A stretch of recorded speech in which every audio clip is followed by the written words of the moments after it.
مفتی صاحب کی بارگاہ میں میرا یہ سوال ہے، اگر سب لوگ ایک دوسرے کے پیچھے نماز پڑھنا شروع کر دیں تو فرقہ واریت تو ختم ہو جائے گی؟ آج کل یہ چورن بیچا جا رہا ہے۔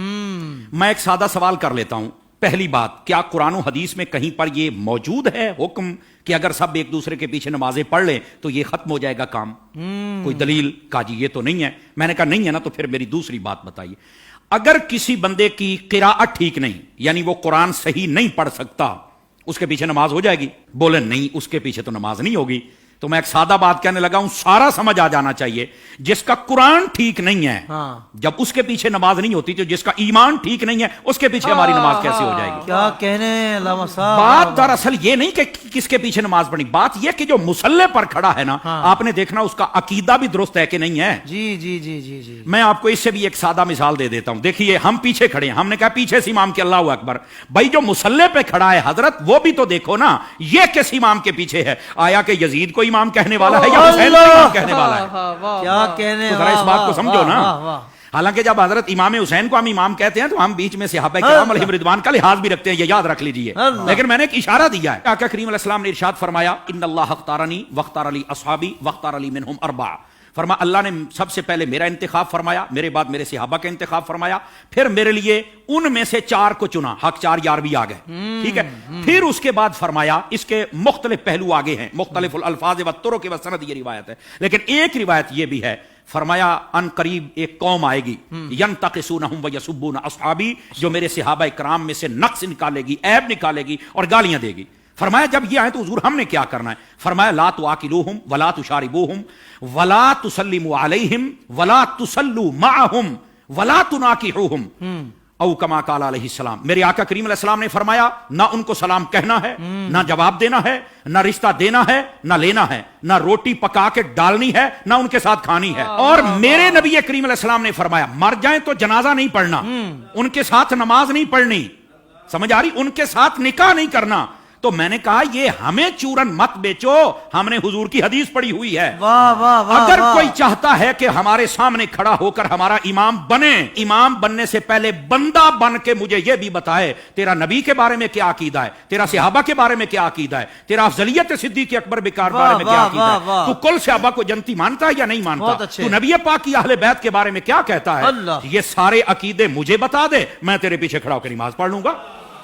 کیا کہنے، کیا کہنے۔ ویسے یہ جو نمازوں کا شوق ہے نا، میں صرف اتنی بات بتا دوں بھائی جان، یہ ترمذی شریف میں روایت موجود ہے، ایسی روایات جب آتی ہیں تو پھر بیٹھ جاتے ہیں کیڑے مکوڑے، یتیم العلم یزید الفکر، وہ بیٹھ کے کہتے ہیں کہ نہیں یہ یوں نہیں، یہ یوں نہیں، یہ ٹھیک نہیں۔ میں نے کہا حضرت جب آپ کی اصل ہی ٹھیک نہیں تو آپ کو یہ بات کیسے سمجھ آئے گی؟ نبی پاک علیہ السلام تشریف فرما ہے، ایک شخص آ گیا، اس نے کہا حضور فلاں شخص فوت ہو گیا، جنازہ پڑھانا۔ فرمایا ہم نے نہیں پڑھانا اس کا، حالانکہ مشکات شریف پڑھ لو، حضور نے فرمایا جب کوئی فوت ہو جائے مجھے بتا کرو، جنازے میں پڑھاؤں گا۔ جی، آپ اس بات کا اظہار فرمایا کرتے تھے کہ جنازہ میں نے پڑھانا، میں نے مفہوماً و مختصراً بات سنائی ہے، اس کا جنازہ کیوں نہیں پڑھا؟ جب سوال پوچھا گیا تو آقا کریم علیہ السلام نے فرمایا، انہ کان یبغض عثمان ابن عفان، یہ میرے عثمان سے بغض رکھتا ہے۔ جب حضرت عثمان کے بغضی کا جنازہ نہیں پڑھنا تو بتاؤ پھر ابو بکر کے بغضی کا جنازہ ہم کیسے پڑھ لیں؟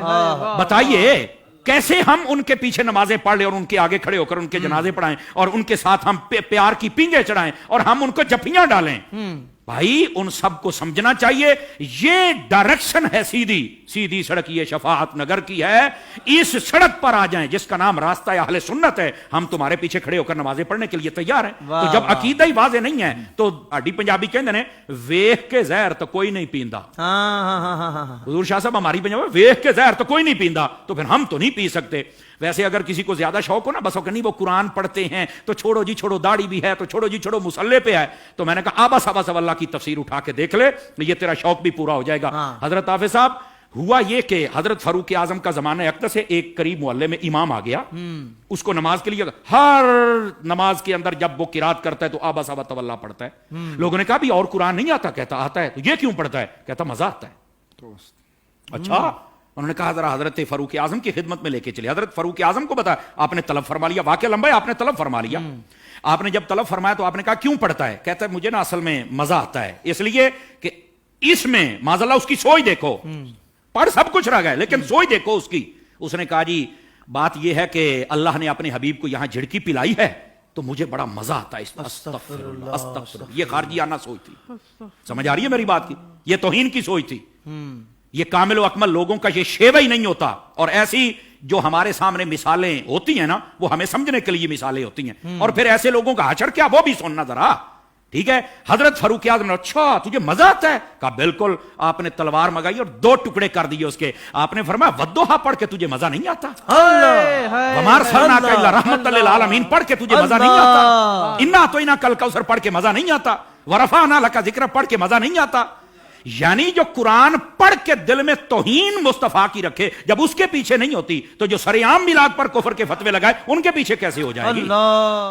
سوشل میڈیا پر اسلام کی صحیح تعلیمات جاننے کے لیے ابھی حافظ سائر قادری کا نیا YouTube channel Islamic digital studio subscribe کر لیں اور ہاں نوٹیفیکیشن بیل آئیکن کو بھی پریس کر لیں تاکہ ہماری نئی ویڈیوز آپ تک بر وقت پہنچ سکے.